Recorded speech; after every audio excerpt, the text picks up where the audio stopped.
Nous sommes au Salon des Entrepreneurs 2018 et j'accueille Dominique Restineau. Bonjour. Bonjour Alice. Vous êtes le président de la CCI de Paris. Alors, concrètement, quel est l'accompagnement proposé aux porteurs de projets parisiens qui découvrent ici au Salon et qui peuvent découvrir évidemment en rendez-vous découverte, en rendez-vous conseil à la CCI Paris?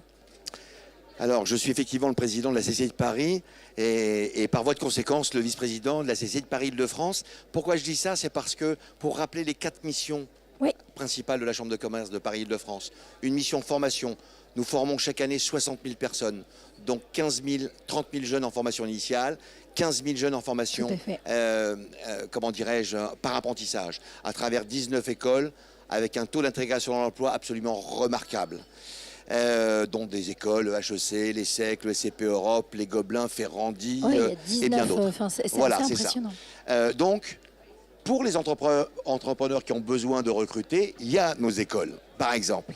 Alors parfois, certaines, c'est un peu compliqué parce que il y a des cursus un peu spécifiques.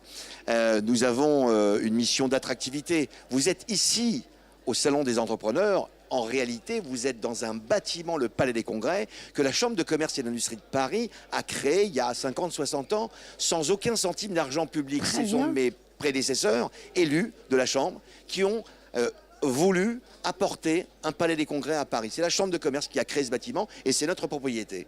Et qui vit le cœur de l'entrepreneuriat pour des congrès des salons. Vous savez, la filière congrès des salons en Ile-de-France, la Chambre avec Uli Byron Co à travers Viparis, c'est 5,5 milliards de retombées économiques que nous apportons chaque année, de la retombée économique. C'est comme si on gagnait les JO tous les ans à Paris. C'est exactement ça. Nous avons une mission consultative pour défendre les intérêts des entreprises et des salariés, parce que ça va ensemble. Et puis, effectivement, nous avons ce processus, cette mission de service, d'appui aux entreprises, et ça part de l'anté-création du porteur de projet à la création avec les centres des formalités, et nous développons également ça à travers le digital, la création, la reprise, le développement des entreprises à travers des réseaux d'accompagnement que nous avons, du conseil, de la formation également tout au long de la vie du chef d'entreprise, avec différents modules très adaptés. Donc effectivement, la Chambre de commerce de Paris Île-de-France est au cœur de l'écosystème entrepreneurial français. Alors, vous l'avez dit, l'entrepreneuriat séduit également les jeunes. 36% des étudiants envisagent de créer ou de reprendre une entreprise selon une enquête Opinionway d'octobre 2017. Et la jeunesse, vous y croyez fortement puisque vous avez créé Mouv'J. Oui, j'ai créé le Mouv'J en dehors, de tout ça. Oui, j'ai fondé le Mouv'J sur cette conviction que la première ressource naturelle d'un pays, c'est sa jeune génération. On vient de sortir de la conférence plénière de clôture sur la jeunesse. Alors, je représentais la Chambre, mais Bénédicte Sanson représentait en tant que déléguée générale et cofondatrice du Mouv'J, représentait le Mouv'J. On a pu voir effectivement qu'on a une jeunesse formidable dans notre pays, et pas uniquement que les start-up, avec des projets, c'est le Mouv'J, c'est du CAP au Bac+5, toutes disciplines confondues, voilà. Ce qui est intéressant, et bien sûr à travers les écoles de la Chambre de commerce, tout l'intérêt également, c'est de pouvoir ramener cette jeunesse à trouver leur voie dans la vie, dans leur vie professionnelle, et pour tous ceux qui le souhaitent, de créer leur entreprise. Alors on va reprendre, parce Absolument. que c'est un thème de cette année, c'est vraiment un thème important. C'est un thème fondamental depuis 10 ans au Mouv'J. Et à la Chambre de commerce et d'industrie de Paris, je pense que il y a un service remarquable à la Chambre de commerce et d'industrie de Paris sur le service reprise, transmission d'entreprise. J'en vois beaucoup de gens que je rencontre dans ce service. J'en ai pas vu beaucoup qui étaient insatisfaits. Par contre, le parcours du repreneur est assez... je dirais difficile, puisque ne serait-ce qu'en temps, c'est entre 18 et 24 mois. Et c'est un vrai job que de chercher une entreprise à reprendre.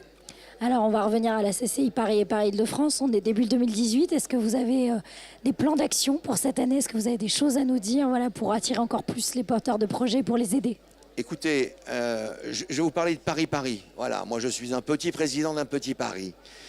Mon objectif est simple.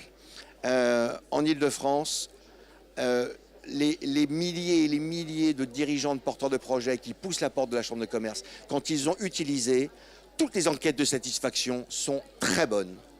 Nous avons, c'est comme ça, en Île-de-France il y a beaucoup de choses, nous avons une part institutionnelle, une part où on se dit, oh là, c'est grand, et on ne voit pas toujours, quand on ne connaît pas, l'efficacité à l'intérieur. Ouais. Mon job à moi de président de Paris, c'est de ramener les entrepreneurs à 2 places de la Bourse, je donne l'adresse, c'est 2 places de la Bourse, pour apporter des solutions, je crée des événements, que ce soit des événements avec la région Île-de-France pour apporter l'information, de l'accompagnement, apporter de l'information aux chefs d'entreprise qui n'ont pas toujours cette information. Oui, bien sûr. Et en tant que chef d'entreprise, on peut avoir une idée, c'est rien une idée. C'est de faire vivre son entreprise et de la développer.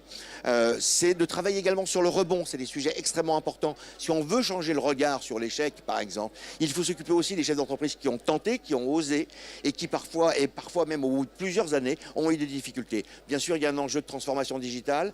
Nous avons créé les digiteurs.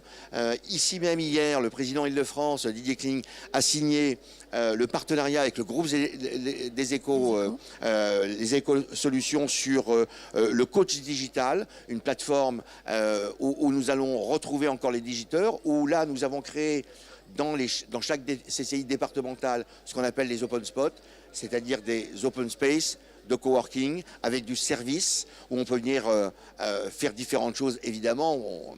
Les digiteurs, c'est très simple, comme ça ils auront tous, les auditeurs auront l'information. Cette transformation digitale, on nous attend, évidemment, et nous sommes positionnés dessus. C'est un vecteur. Ensuite, notre transformation à nous, on l'a déjà commencé. Oui. D'accord. Je pense qu'on a fait beaucoup de choses et que derrière, ce qui est important, c'est qu'on puisse continuer à faire le métier sur lequel nous sommes bons, travailler sur l'apprentissage. Il y a un enjeu fondamental sur l'apprentissage. Je vous ai dit, nous formons chaque année 15 000 jeunes en apprentissage qui trouvent tous un job. Voilà. Et on sait faire ça. On s'est collecté la taxe d'apprentissage également pour pouvoir créer des formations. Et on crée toujours des formations adaptées à la demande des entreprises. Il y a ce lien entre ce que nous savons faire, la mission formation de la Chambre de commerce de Paris-Île-de-France et les entreprises. Ensuite, rendre ça concret. Exactement, et rendre ça concret. Merci beaucoup, monsieur. Merci beaucoup. Merci Alice.